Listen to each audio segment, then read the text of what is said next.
Hello, everybody. Welcome to the Weststadt.podcast. It's me, Jesus Casal, and today I'm accompanied by Alexander, hi. Today, the topic which we're going to talk about is inequality, very important issue. Yes, well, Jesus, as an economist student, will present to us this topic and explain what economics can say to us about it.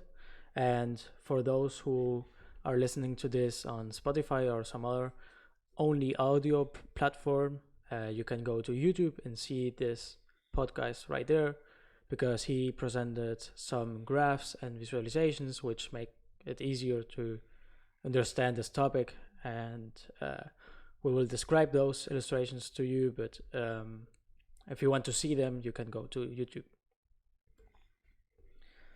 So yeah, we are going to talk about inequality because that's a topic you hear often in political discourse, in the media, and it's always presented as a big issue. And well, we have here a quote from Thomas Piketty, which is one of the leading figures when it comes to inequality. He is famous because of his book Capital in the 21st Century, and he says, "Capitalism automatically generates arbitrary and unsustainable inequalities that radically undermine the meritocratic values on which democratic societies are based." There are also some studies which correlate income inequality with social dysfunctions, and they say that they cause or at least increase violent crimes, teenage births, and drug abuse. They also decrease social mobility, decrease trust between people, and it harms political stability and the general population health. And we have right now an example, or a couple of months ago, Chile, and its inequality. It's supposed to destroy or at least harm democracy because it creates social tensions. Yeah, so from the studies, one thing that I want to stress is they always present this as a correlation, right? They say it happens to correlate with violent crimes. They don't clearly explain what way inequality leads to that, but they show all of this supposed correlations with inequality. I remember, to see the importance of this issue or how heavily it has influenced public discourse. I was a couple of months ago in a seminar in university, and we were talking about this issue of inequality, and one girl said something like, yeah, inequality, it leads to this social tensions, and the question that we have to ask us is, do we want to act now and prevent something like what happened in Chile in our countries, or are we going to just allow inequality to destroy our democracy? So someone along those lines, right? And this is the idea, right? That Chile and all of these upheavals were created by this tremendous inequality, right? This is the attitude. That's caused by capitalism. Yeah, that's obvious, right? In Chile, they would say, it's the neoliberal regime. Yeah. What neoliberal regime is supposed to mean, nobody knows, but that's sort of the rhetoric. Okay, so first, I want to do this in a simple way. I don't want to go too deep into the economics, but I think if you understand what we're talking about, it becomes clear that presenting the issue in this way is confusing. So the first thing is, what do we even mean when we say inequality? Right? And what we mean is the gap between the richest and the poorest. And I'll give you two examples so that you really understand what we're talking about. So one example would be, let's take me and Alex, and I have $20. Alex has 10, right? In that case, the inequality would be the gap between me and Alex, which is, how much, Alex? 10. Yeah, $10 is the gap. Another scenario, right, that's the second case, would be that I have $8 and Alex has 6. What is the gap now? 2. It's 2, correct. So from this graph, what I want to show you is, in the second scenario, in which we're both worse off, inequality is smaller.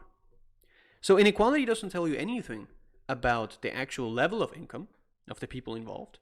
It only tells you the difference between them, right? Yeah. Okay. So, and this is important when we go over to talking the difference between inequality and poverty, because I think these are the two concepts that get that people confuse, right, and that get mixed up together, and they're very different. And for those of you watching on YouTube, I have here on the right-hand corner a graph that shows you the evolution of what we call absolute poverty since 1820. So basically 200 years we go back. And by absolute poverty, we mean people who live in a condition in which they have less than $1 a day, right? Sometimes it's made in $3 a day, but that's sort of the general notion. And what we see is that in 1820, the amount of people who lived in absolute poverty, meaning living in about less than $1 or $3 a day, was around 80 to 90% of the population, right? I mean, that's insane, right? 80% of the population living in extreme poverty, which in the Western nations you cannot even imagine, right? So that doesn't exist, it's not real. If you look at the absolute poverty rate in Germany, for example, it's 0.0 Today. Right? Today, yeah. Today it's 0, it doesn't exist anymore. Now, but if you see on the graph, the point I want to make is, in the last 200 years, that number of people who were in absolute poverty, which was about 80, today is, by most estimates, around 8%. Right? That means that 70 to 80% of the world population has come out of absolute poverty. Wow. That's insane, right? It might even be eliminated by 2030, right? People estimate that in 10 years there might be no absolute poverty left. Yeah. On the same hand, many people claim, according to Piketty, that inequality is rising. So that's strange, right? I mean, on one hand, we have this big success, where for the first time in human history, only 8% of 8% of population are living during absolute poverty, and it's going down. Yeah. And on the other hand, we have people saying and warning us about this big issue called inequality and how it can harm us, and it's stronger than ever before, and it's really an issue we have to worry about. Yeah, and just one thing, that some people also say, I mean, this idea that the rich get richer and the poor get poorer is so ridiculous. Yeah. I mean, it's this graph's just completely distressed. Yeah, completely distressed. So it's, we might argue about if the richer get richer at a faster rate. I mean, but to talk about the idea that the poor have not been benefited in the last 200 years is insane, right? Yeah.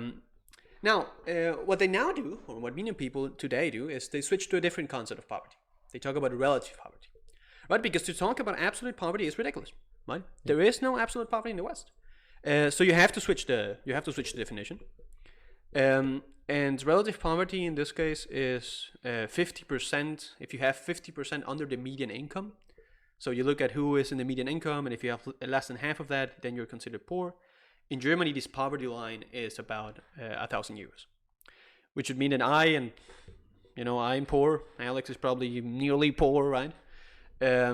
Which is, again, it's funny, right? 1,000 euros. Yeah, 1,000 euros. So you have less than 1,000 euros around. I think it's 1,080 euros. Yeah, and it's ridiculous if you go to any other country, in Venezuela or in Africa, and you would say, well, if you don't have 1,000 euros, then you're poor. They would laugh at you. Yeah, they would laugh at you. It's they would. There are many people who would do anything to get half of what is here considered poverty. And secondly, this conception of relative poverty, which doesn't have to do with the actual conditions, living conditions, but has to do with how much other people have. This conception of poverty can never be eliminated, right? So it switches the discussion, right, in which the way to relieve poverty is not to improve our living conditions, but that the conditions are the same, independently of what they are. Right? So the only way in which you could destroy this relative poverty concept, in which there were no relative poverty left, would be if everybody would have exactly the same income. Yeah.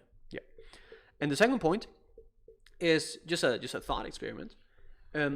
If you went out and burned down a company of BMW here in Germany, for example, that would mean that poverty has fallen.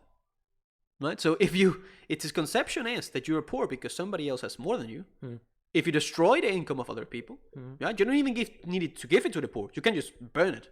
Oh, right. And then relative poverty has fallen. I see. That's, I don't know, I find that crazy. Okay, I find it crazy. So if we take Bill Gates and Jeff Bezos and we destroy all of their property, Yeah, then inequality or this relative poverty would be lower exactly. from one day to the other, even though we all are worse off. Exactly, and it must be this way because relative poverty is a measure of inequality. So if inequality falls, relative poverty also falls. I see. So it's it's completely switching the conception that most people have about poverty, and because of that, I think it's very misleading. And most people just say poverty. They don't even specify the fact that they're talking about relative poverty, not true absolute poverty. So that's a very important distinction to make. So every time you're talking about this issue, you have to define what poverty you mean. Exactly. Yeah. And Piketty, they admit this, right? This is not a secret. If they know that this is what they're talking about. Okay. They perhaps don't explain it as much as they would, but this is not something that is disputed, right? Everybody agrees on this. Now, the second point is the difference between income and well-being, right? These are not the same. When we looked at the example of people in university who are supposedly poor, there we really see they have a low income, but their well-being, their standard of living is very high. And here I have a quote from a book from Thomas Sowell, which is an American economist, which is called The Vision of the Anointed. And in it, he has the following quote, which I would like to read, and then, Alex, you can comment on it. So, he says, data from the 1990 census showed that the Stanford community in California had one of the highest poverty rates among more than 100 communities in the large region known as the San Francisco Bay Area. Although the community of Stanford coincides with the Stanford University campus, where many faculty members live, it had a higher poverty rate than East Palo Alto, a low-income minority community not far away. Stanford is the second richest university in the country. Its faculties are among the highest paid, and its top administrators have six-figure salaries. How could Stanford have more poverty than a ghetto community? The answer is that students greatly outnumber professors. Stanford graduate students live in rent-subsidized housing located walking distance of their work and recreation. I might add that this housing is subsidized by the people, partly, of East Palo Alto who live in this ghetto community. Right? That I'm also add. So what do we draw from this? Yeah, so if we... But this is poverty, relative poverty, right? Exactly. Okay, Yeah. Then it makes sense because you're looking at students who are not generating any income right now because they're even negative income because most of them are taking loans and only to learn. They're not losing their time. They're learning, investing in themselves. And Stanford University, I mean, it's a name. It says something. It's not a poor university. No, not at all. Nobody would argue that those students and people living there are poor. Yeah, it's funny. Right? But of course, if you only look at income, then this is a very poor area. Yeah. Relatively speaking. And if you compare it with any community where there are mostly people working and all are the same poor, then they would poverty wouldn't look that bad in those communities. Exactly. But it says nothing about the well-being of the people living in those areas. Yeah, I mean, because we're not, and this is the deeper point is, we are not interested in income in itself. But we're not interested in what's the number in the bank account. No, what we're interested in is the actual living conditions of the people involved. Or that's what it should be. Yeah, exactly. Well, what it should be, yeah. And I think that's what most people actually care about. I think the numbers confuse them, right? And in the quote, he actually says lower down, Sowell, he has something said where he says, this is not a mistake in the statistic. This is the consequence of the fact that the numbers cannot represent accurately human realities, right? This is only a factor involved when looking at the conditions of the people who are living, right? So this is the first to make this very clear, this distinction, which I think often is sort of assumed that you sort of know what is meant, but I don't think it's the case. So the next would be, how is inequality even measured? Right? We're going to talk about a couple of things, and I don't want to go too deep into it, but sort of understand some ways in which a statistic can also be very misleading.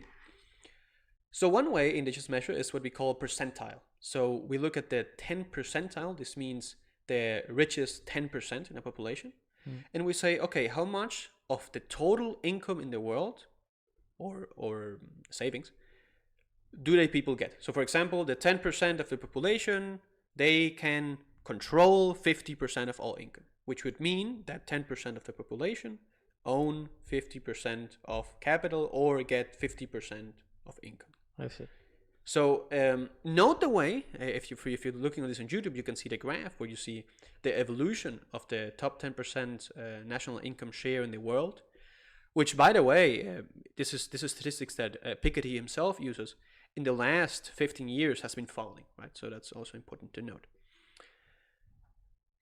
But what's the problem here? To present the data in this way is misleading, right? Because if you say it this way, the top 10% control 50% of all income, it sounds as if, and I think it's intentionally, it sounds as if it was the same amount of people who are, I don't know, have all their wealth, locked down in a cage where they have gold and something like that, and they keep it to themselves and nobody gets to use it. But that's not what the statistic is saying. It's looking at a given point in time, this 10%, which is always changing, right? So 10% have this amount of income, but the people who actually consist of 10% are very different people. So I looked at a statistic that says that in the United States, 80% of the population will at some point across their life be in the top 10%. 80%. 80%, yeah. Wow. It's insane, right? It's insane. And it makes sense, right? Because when you're old and you have worked a lot, you might have an income that is quite high, and other people are retiring and not working, and so on and so forth. Yeah. So more fundamentally, this is also a quote from Casal. He asked the question, what sense would it make to classify a man as handicapped because he's in a wheelchair today if he's expected to be walking again in a month and competing in marathons at the end of the year? Right? So in this statistic, we might see as somebody as very, very poor, and we'll say, oh, this poor class of people are being exploited and so on. Yeah. And the next year, he's in the top 10%, which would have supposed that, rich, evil guys controlling the companies and stuff. And he, I don't know, let's say he was poor and he invented some amazing product and he got rich, really rich, and this statistic goes up. Yeah. Inequality rises. Exactly. Because he went to the 10% and controlled more, because he made this amazing product, but he was yesterday or a year ago really poor. Yeah. But when you see the statistic, you don't have any idea about this. No, it says nothing about it. No, absolutely not. About what 10% and how they got the money also.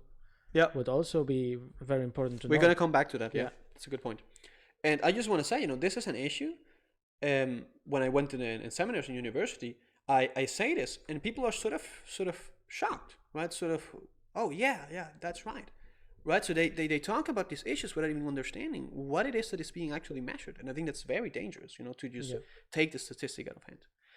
So my point is, when we look at this, it's income at a point in time. It's not the income across your life, which would perhaps be more reasonable. Now, another way in which inequality is measured, what I think is even more confusing, is the so-called Gini Coefficient. And I don't want to go too much into the technical details of how this is calculated. You can look up in YouTube. I'm sure there are very good videos that explain it. But the basic idea is, okay, we're going to give a grade, so to speak, to specific distributions of income.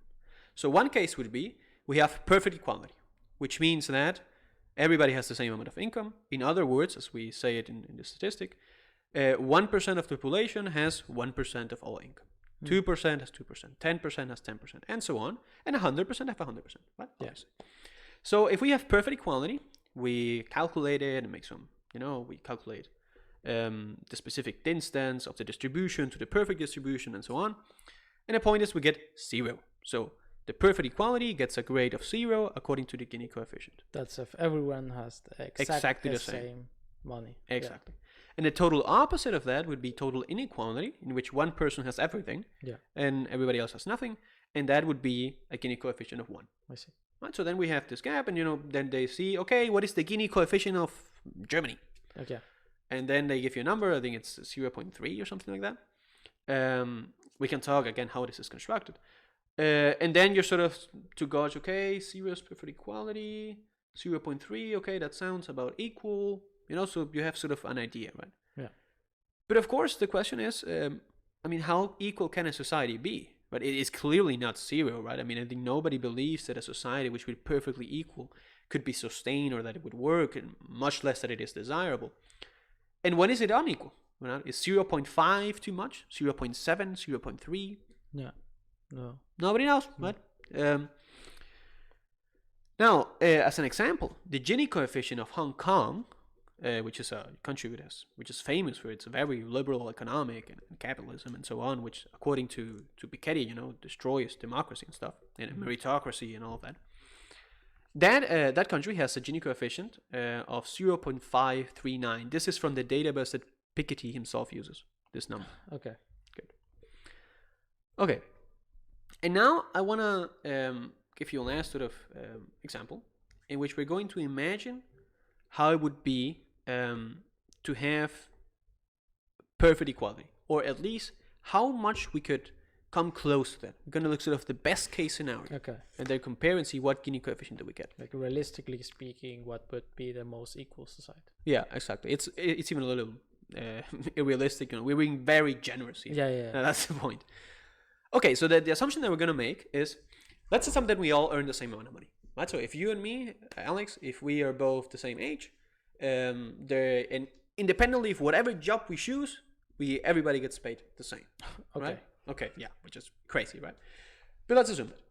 And let's say that the annual income is, for example, when you're 20, you get $10,000 a year. Mm-hmm. Now, after you have 10 years of experience, you get a little bit more, right? So that's the only way in which you get more money, right? Just working 10 years into experience, you earn a little bit more. Let's say 20,000. I see. And we follow that up, right? So if you have worked 40 years, you get 30,000. If you're with 50 years, 40, and so on and so on. So the older you get, the more money you get because you're better at your job. Yeah. And around at 70, you retire, which means you have an income of 0. I see. Yeah. And for those of you watching on YouTube, you can see the entire graph. But the idea is also, out of that money that you get, a little bit you spend to survive, basically, so subsistence, and you save a little bit. Okay. Everything else you throw away.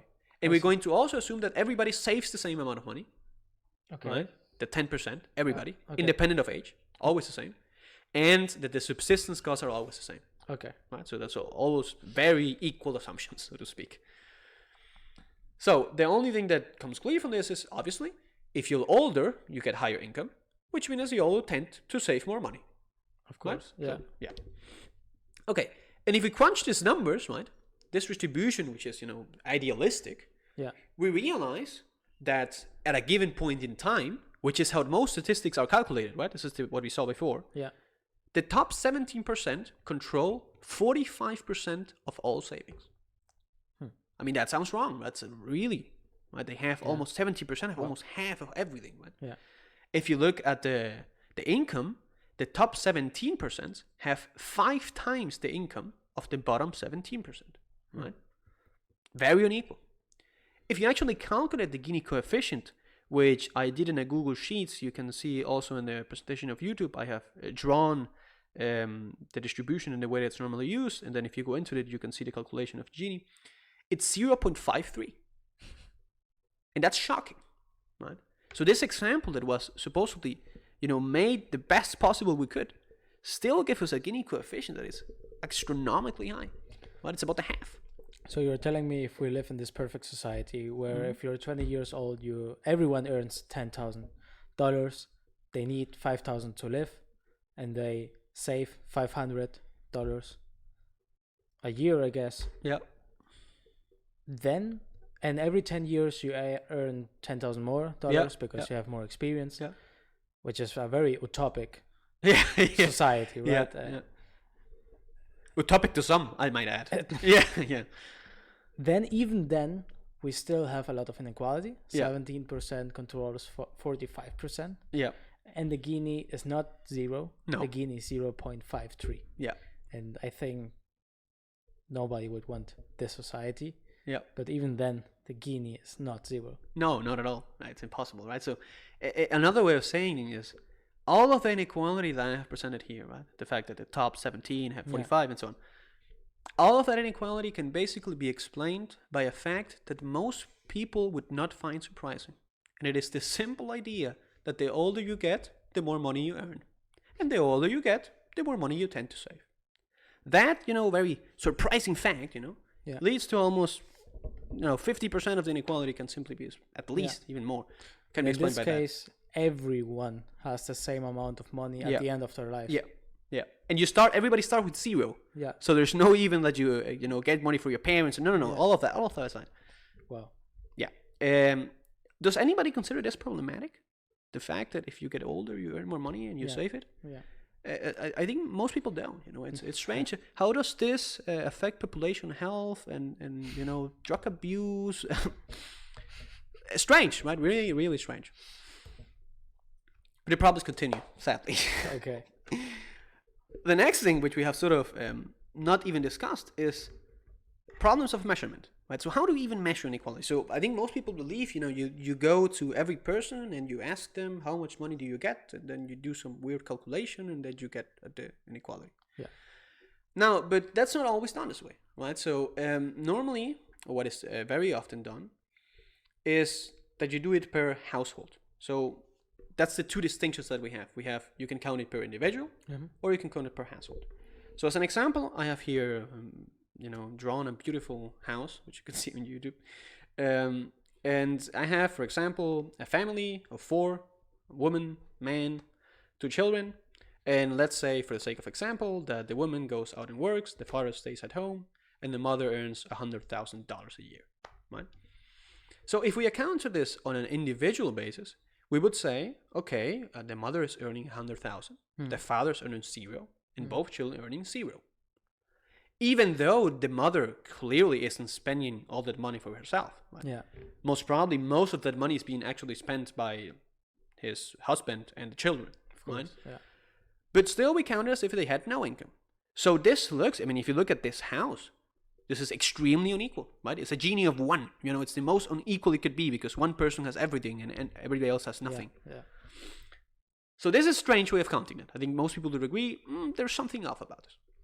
But if you count it per household, which is also often done, so you look at the income of the entire house. You don't ask who earns what, right? Yeah. So we share, I don't know. In that case, it would be as if the Gini coefficient is 0. So basically, you don't care who has what, as if it was equal. That's the way you treat the household. And another problem is, what happens if Jeff Bezos and Bill Gates move in together? Right? Inequality would explode.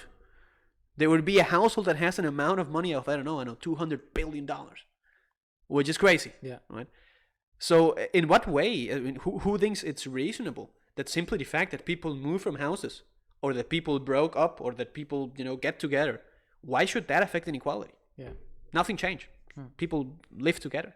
Yeah. And this is especially important if there's a change in household composition across a span of time. So my point is, for example, if people start getting married together sooner or later, whatever, that changes inequality. Historically. Yeah, historically, exactly. Yeah. So if you have a 20-year span in which more people tend to have less marriage, for example, then inequality would change. But it would not change because anything real changed. What changed is simply that people, choose to get married before or after. Mm-hmm. How does that affect drug abuse? How does that affect, it's... Yeah. Yeah. So that as well is confusing. Which one do you choose? Most statistics don't even tell you, right? They just throw the numbers and you don't even know what exactly they chose, right? So you have to look down in very secret files in a 5 corner to find out which one they actually made. I see. Yeah. So now we come to the end. I have talked enough. The question that I want to ask is, and this is, we have looked at the numbers, sort of what is being told. Now I want to ask a normative, a political question, a philosophical question. Who cares? Right? What do we care about? I don't know, Hex, you wanna start? Give me your input. Yeah, well, we have seen that absolute poverty has gone down. Correct. The last 200 years. Dramatically. Yet people claim income inequality has been rising. Mm-hmm. And then we have looked at the problems this inequality has, what it is, how you measure it, that it says nothing about the well-being of the people, but only about how much they're earning about a given point in time. Then when you look at groups, how much does the 10% control in this time, we see that it's not the same group, but it's a group that's always changing. in size and Yeah. people and age, everything. And If you one thing I forgot to say this, but just to stress this point, if you look at Chile, which is the supposed country that has tremendous amount of inequality, Chile has one of the highest social mobility in the entire world. Right, the social mobility in Chile is even higher than in many Western developed countries, like Germany, for example. So there you see that this idea that inequality and social mobility affect, it's not obvious at all. so, but with social mobility, you mean poor people becoming richer, Correct. and rich people getting poor, Yeah, and both. so on, Both. going up and Yeah. down, Yeah. in the wealth line. Correct. Yeah, I see. Correct. Okay. Yeah, sorry to interrupt, just wanted to... Yeah. So Jesus has presented us all the problems that this issue has. So every time you talk about this, those are the issues you have to keep in mind. What are we talking about? Household, individual, and in a given point in time. Lifetime. Yeah. Yeah. And even in this utopic society which we looked at, the Gini coefficient would be 0.53, and inequality would still be relatively high, Yeah. you could say. But we're not talking about well-being. We're not talking about how good people are living. We're only comparing people. Yep. How much do these people have, and how much do these people have? And then, as we have here, we put this all in the pot as if this would be social wealth. Yeah, As yeah. this would be from all the people. And then we say, oh, it's not fair. Like we come and say, oh, this is not fair. We have not seen at the process. We have not looked how people earned this money, if they earned it by working hard or by They doing stole good it. investments or by stealing it. Yeah. No, we're just looking at how many people have this amount of money and this amount of money, and it says nothing about how well people are living and under what circumstances they get money. So I don't know about anyone in this audience, but it's a really weird way of looking at this issue, because my standard is human flourishing, how well are people living, and it's independently of how other people are living. So you only want to see if people have enough food, for example, enough resources to live happy and successful lives, if they can live a long life, healthy lives, and it has not much to do with how other people in his community are living. Yeah. So absolutely, the standard. So the question is, what is your standard of living? How are you doing? The question is not how are others doing. Right? The question to be asked when you look at somebody poor is, do they have enough to eat? Right? Yeah. Do they have health? Do they have education and so on? The question is not, does the guy next door have more to eat than he does? Who cares, right? So it's strange, you know. And I want to touch on this conception that you mentioned about this social wealth.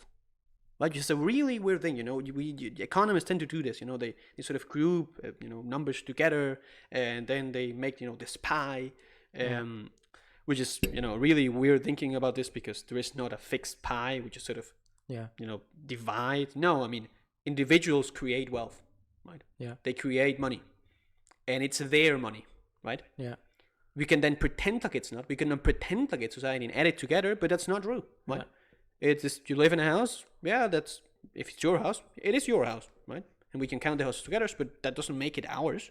Yeah, you can imagine how weird it is if we would do this in our home. We all live together, 4 people live together, and it would be weird if someone comes in and sees your room.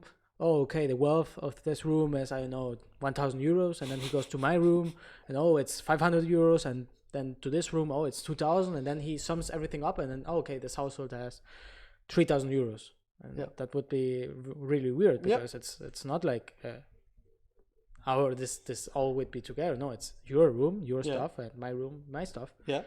And even weirder if you go between homes, Yeah, and the next thing, I mean, there are many things we could say, but one question that is often, and you mentioned also on this, which is not talked about, is what led to inequality, right? I mean, this strange conception that you can judge how fair something is by looking at the result. But if you would look at a football game, and one side wins 4-1, Yeah. and then you would say, oh no, shit, that's very unequal. We have to redistribute the points here. Yeah. The referee has to put in, and you have to take people out of the court, because otherwise they're going to keep on winning. No, I mean, there were rules, and if these rules were fair, then the result is fair. Yeah. And we can legitimately discuss if the rules in the society today are fair or not. Yeah. But the problems are the rules, not the results. No. Right? And if the rules are fair, the result has to be fair. Yeah.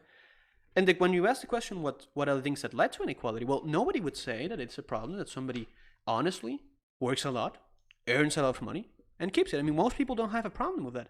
Now, if you stole the money, if you got the money because you have a special government-granted monopoly that prevents other people from getting in, then yeah, that's a tremendous problem. Yeah. And we are fervently against that. Any sort of restriction that give certain companies privileges and so on and so forth that compete in an unfair way, that should be eliminated. But the problem is not that it's unequal. The problem is the fact that they got this unfair special treatment. That is the problem. Yes, or think this example. Your father worked really hard. He, did a factory, and he produced 20 years some really good product that improved people's lives. Yeah. And he got very rich. And now we say, oh, income inequality is too high in this house, or in this country, I mean. Yeah. And then they take everything from your father, and they redistribute it perfectly equal to all the people. And everyone has now the same, and we have a Gini coefficient of 0, which would be weird, because then babies would have also the same amount of money that the parents and the grandparents have.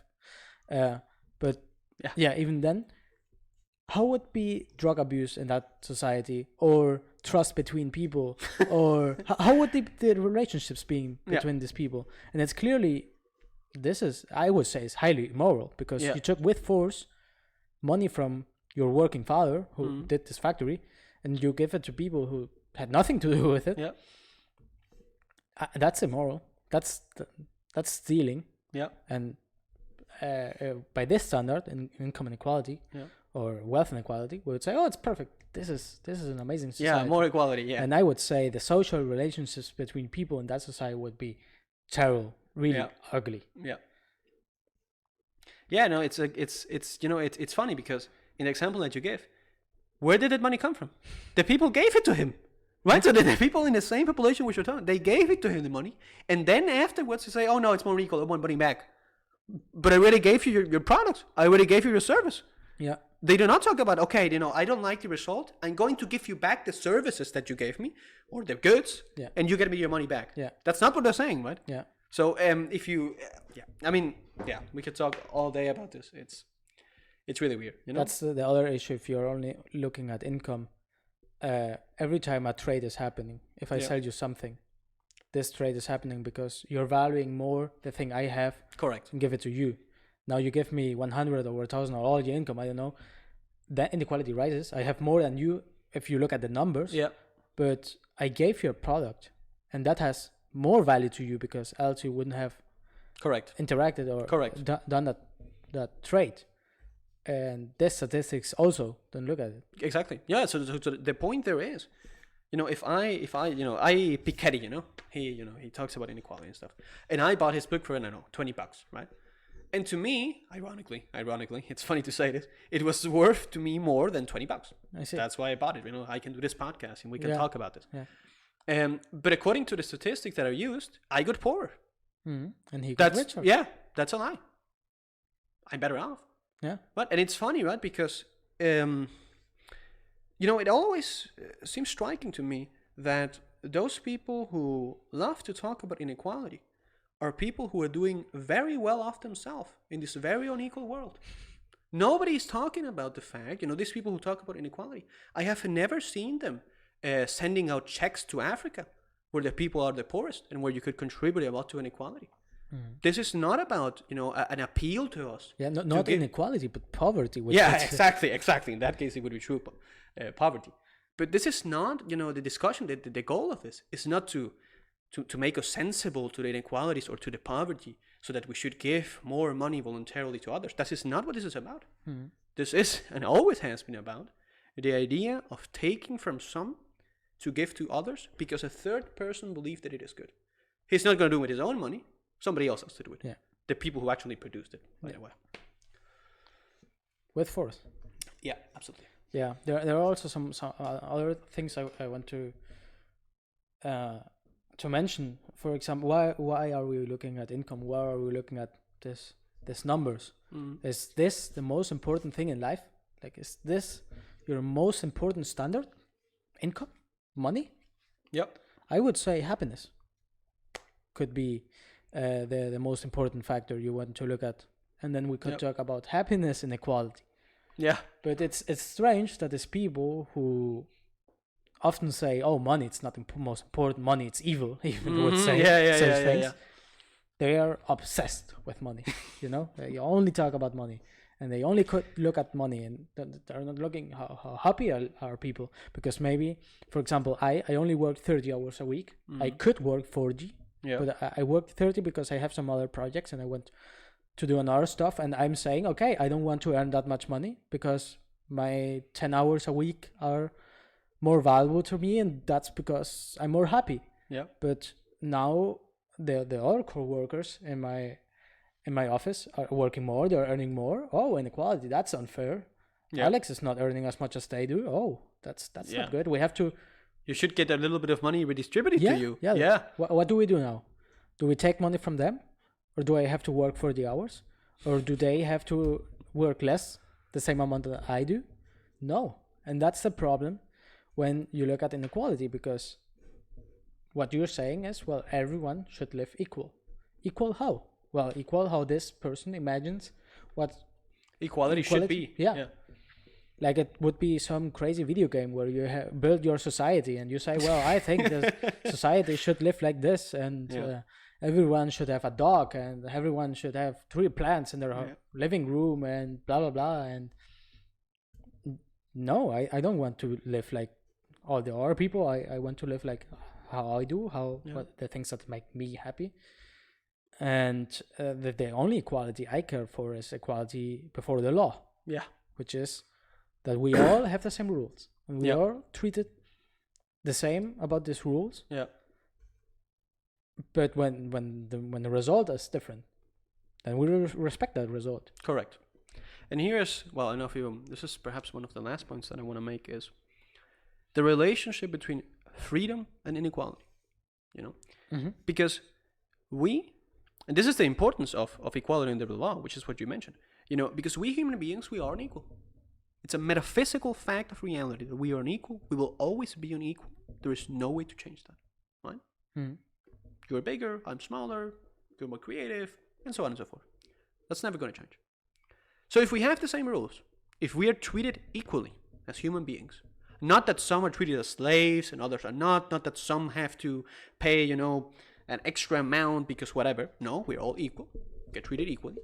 If we do that, if we get treated equally, but we are unequal, and we are led to be free, then the result has to be unequal, because we're going to do different things.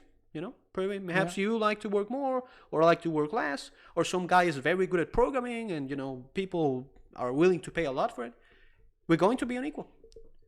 Freedom, or better said, inequality, is a feature of freedom. It is the necessary consequence of freedom. And the only way to achieve equality is by destroying freedom. There is no other way. Because if you're let free, you become unequal. And another point is, why is this so important? What is the sort of thinking that you would have to care so much about inequality? And I think that if what you're concerned with is the idea that you resent that somebody else has more money than you do, if you resent the fact that somebody produced and you didn't, if you resent the fact that some people were successful, then inequality is a tremendous issue. Then it's very important to look at inequality, because you see this as an injustice. Many people see it as an injustice in itself, that somebody else produced more or is different in any way. Yeah. So I think that the approach, I think it's really bad. Yeah. And I think it's partly based on envy. I think people wouldn't say it like that, but I think there is some part of it which tries to say or to propose the idea that there is something legitimate about the idea of resenting somebody because the fact that they have more. even they have taken nothing away from anybody. Yeah, there are two problems I see, two big problems I see with this. One, when we talk about inequality, as you said, the solution to it would be to make us all more equal by force. Correct. That's the only way. Yeah. Yep. So it would restrict freedom from people, and you have to apply force to others, to some group, to take the money or whatever you have to do, and that's immoral. And we are not longer equal. You know, that's the funny thing, because somebody has to be telling us who gets what and how we got more equal. Yeah. So somebody has more power than others to do that. Yeah. So not even from that perspective it's possible. Yeah. Not even there. Yeah. True. And it necessarily requires force, and that's dangerous. Yeah. That's dangerous. That's the one. And the second is the focus. It's just we should be focusing on poverty. Yeah. On people in Africa or in Venezuela, where we come from, Latin America or in other countries, absolute poverty. Yeah. Where just a little bit of help would make an enormous difference. Yeah. For people. That's where we should be focusing about. But when we talk about this inequality, the focus is very different. Yeah. And suddenly very rich countries like Germany, oh, look at inequality there, or United States or whatever. When we could do an enormous impact on some other people's lives. Even Piketty, I don't know how much money he has made with his I'm sure he's one of those millionaires, which he'd supposed, according to him, have to pay an 80% income tax or something like that. Yeah, could make an enormous help, just giving them a little bit of money. Yeah. So yeah, that's the two really big issues I see with this problem. And yes, at the very least, you have to look up, and as you said, it's presented not very honestly. No. It's very, the way it's presented, it's not like this. It's not. No. I think the emotion or the way of thinking that this wants to evoke is the idea of they have so much, therefore the others must have had so little, right? So the one that one has must have been taken away from the other. Yes. I think that's sort of the way of thinking that's behind it, and it's just flawed, right? It's not true. Yeah, and they have to take this 10% control of that, because they cannot point at a specific particular group of people, because there is none. It doesn't exist. Yeah, it's always changing. Yeah, so they have to invent things like, oh, the 10% is controlling this, and oh, see this graph, how it's going up, but how is this graph made? What numbers did you use, and what does it really tell you? You don't talk about this. And it's huge, because you make people who are not familiar with this topic feel bad, feel treated Shame. unjustly, and you produce a lot of negative emotions in people talking dishonestly about this issue, which has not even the right standard. Yeah, I mean, look, if you really believe in equality, right? If that's what you care about and you want to live in an equal society, that's fine. You can go into the woods, you can make a commune, and you can live there together in your perfectly equal society. Nobody has ever stopped you from doing that, and I think nobody should stop you from doing that. Now, if you're interested in taking away what other people have produced because you think it's just, that's a different issue, right? Yeah. And it's that which I take issue with. Yeah. Well, thank you a lot, Jesus, for presenting this issue. It was a pleasure. It gave me a lot of clarity about this. That's great. And yeah, hope to see you next week. Yeah. In a new podcast. See you then. Thanks for listening. Till next time.